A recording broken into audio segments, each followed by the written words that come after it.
सोचिए, दोस्तों के बीच एक छोटा सा मजाकिया नियम बनाया जाए और वो नियम दोस्ती, टेक्नोलॉजी और जिम्मेदारी पर इतनी बड़ी बहस छेड़ दे। सुनने में अजीब लगता है ना? तो चलिए आज इसी सोडा शॉप रूल की दिलचस्प कहानी को समझते हैं। ये तो हम सब के साथ होता है ना? दोस्तों के साथ प्लान बनता है और फिर कोई ना कोई दोस्त आता ही नहीं है। तो इस ग्रुप ने भी सोचा कि चलो इसका एक पक्का इलाज ढूंढते हैं। लेकिन उन्होंने जो तरीका निकाला, उसके बाद जो हुआ वो किसी ने सोचा भी नहीं था। एक प्यारी सी आदत, एक रीत, जब वो टूटने लगती है तो कैसा लगता है? इन दोस्तों के लिए रोज शाम को सोडा शॉप पर मिलना सिर्फ एक आदत नहीं थी, वो उनकी दोस्ती का एक अहम हिस्सा था। और अब वही महफिल खतरे में थी। उसे बचाना तो था ही। मतलब मामला अब सोडा पीने या ना पीने का नहीं रह गया था, बात थी दोस्ती की उस रीत को निभाने की। तो सबको लगा कि नहीं, अब कुछ तो करना पड़ेगा। इस सिलसिले को बनाए रखने के लिए एक पक्का प्लान तो चाहिए ही।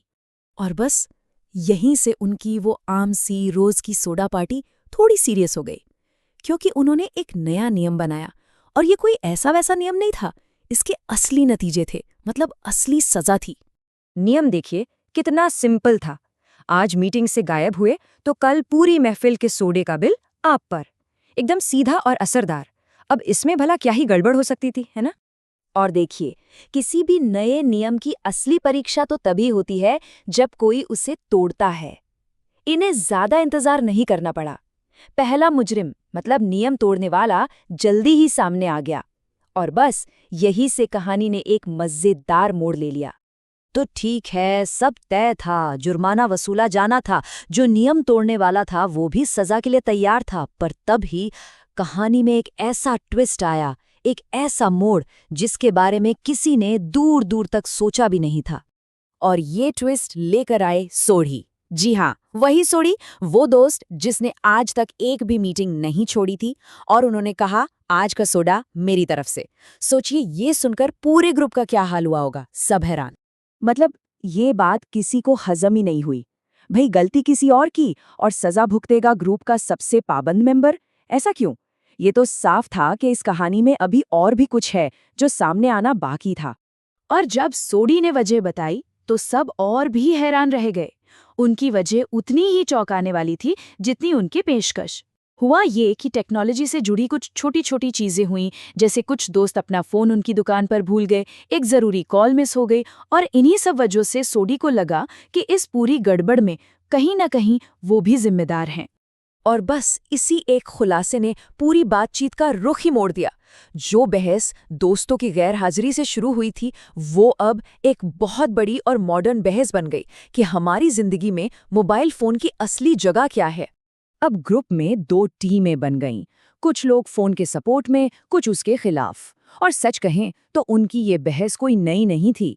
ये तो वही बहस है जो आज हम सब अपने घरों में दोस्तों के बीच करते हैं कि ये मोबाइल फोन आखिर है क्या, दोस्त या दुश्मन? ये हमें जोड़ता है या अपनों से ही दूर कर देता है? लेकिन एक बात तो एकदम साफ थी और सब मान रहे थे कि चाहे अच्छा हो या बुरा, ये छोटे छोटे डिवाइस, ये फोन हमारी जिंदगी का एक हिस्सा बन चुके हैं। मतलब हम इन पर पूरी तरह निर्भर हो गए हैं। पर असली सवाल ये है कि इस निर्भरता की कीमत क्या है? लेकिन इतनी गंभीर बहस के बीच में भी एक बड़ा ही मजेदार मोमेंट आया। जब बात हो रही थी निर्भर होने की, तो गलती से किसी ने कह दिया दिलबर। मतलब हम लोग मोबाइल पे कितना निर्भर हैं, बन गया हम लोग मोबाइल पे कितना दिलबर हैं।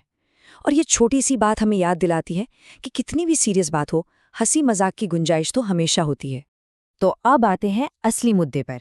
इस पूरी कहानी का मतलब क्या निकला? ये सोडा शॉप, ये नियम, मोबाइल फोन और दोस्ती की ये उलझी हुई कहानी हमें असल में सिखाती क्या है? हुआ ये कि आखिर में सब लोग भूल गए कि नियम किसने तोड़ा था, जुर्माना क्या था। ये सब बातें पीछे छूट गईं। सबको बस एक ही बात याद रही, और वो थी सोढ़ी की दरियादिली।